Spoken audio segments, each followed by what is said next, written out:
Bonjour, nous sommes aujourd'hui à Cosne-sur-Loire. Il y a un an, la maternité de la clinique fermait ses portes.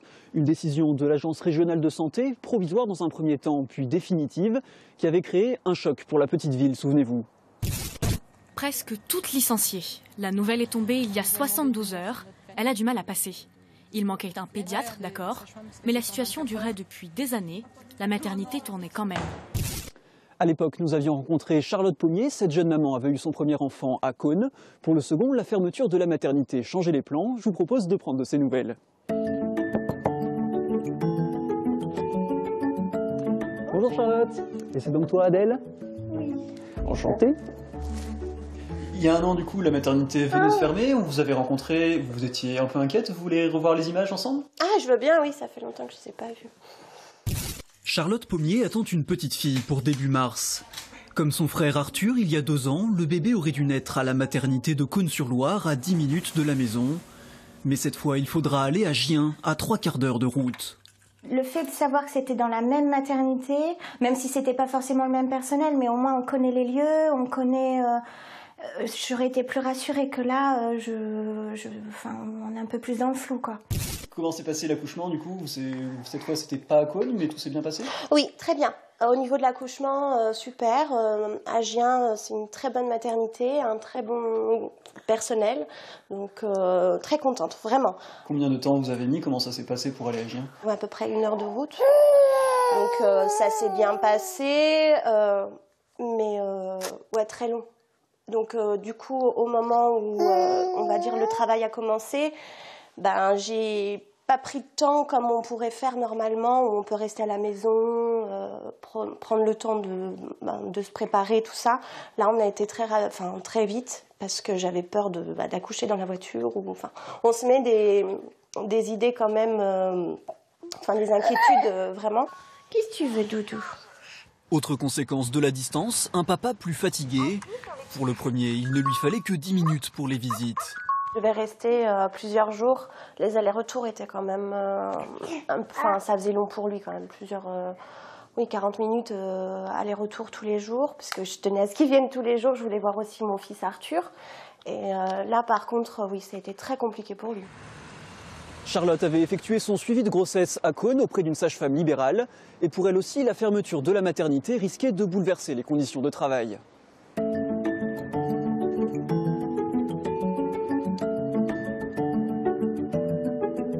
Vous restez de toute façon 2 heures en surveillance en salle d'accouchement. Je suis toute seule là en cabinet libéral. Dès que j'ai besoin d'un avis supplémentaire parce que j'ai un doute sur une situation, j'hésitais pas à les adresser aux gynécologues ou à mes collègues sages-femmes de la maternité de Cosne pour refaire par exemple une échographie ou un monitoring. Depuis le licenciement des sages-femmes de la clinique, Aurélie Dutarte doit faire face à une surcharge de travail. Il faut environ 2 mois avant d'avoir un rendez-vous. Et pour les examens complémentaires, il a fallu revoir l'organisation. Pour certaines choses, je peux encore effectivement faire appel au gynécologue de Cosne. Pour d'autres, des vraies urgences, je m'adresser directement aux maternités de Gien, de Bourges, de Nevers. Autre risque que le suivi des futures mamans soit moins rigoureux. Avant, dès qu'elles avaient le moindre symptôme qui les inquiétait, elles allaient très facilement à la maternité en urgence, en pleine nuit, le week-end, alors que là, elles vont plus facilement attendre chez elles de voir si ça passe pas, avec un risque potentiel qu'elles encourent du coup pour elles ou pour leur enfant. Donc moi, ça me manque cette maternité quand même. Je pense que ça manque à la population aussi.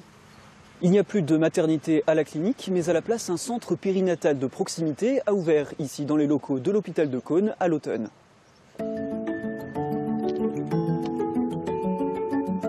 Des professionnels de Nevers et des environs viennent spécialement ici. Tous les jeudis matins, des consultations en pédiatrie sont par exemple assurées. Un accompagnement local avant et après la grossesse. J'ai été suivie en fin de grossesse ici avec une sage-femme. Et puis début de vie avec la pédiatre et puis même en gynéco pour moi. Donc il y a tout sur place, donc c'est pratique. Ça fait un lieu complet où les mamans peuvent trouver, futures mamans peuvent trouver toutes les réponses à proximité. Et c'est vrai que c'est quelque chose d'important dans le quotidien quand on est un peu loin des villes comme ici. Des sages-femmes, un gynécologue et une psychologue consultent aussi chaque semaine. Le centre périnatal ne remplacera pas la maternité, mais il doit répondre aux besoins des patientes. Malheureusement, nous n'avons pas d'échographie, donc nous sommes obligés de faire appel à des collègues, mais nous sommes des facilitateurs et nous prenons en charge les patientes. Petit à petit, un nouveau suivi se met en place pour que le centre périnatal devienne le référent des futures mamans du secteur. Car un an après, l'espoir de voir rouvrir une maternité à Cosne a presque disparu.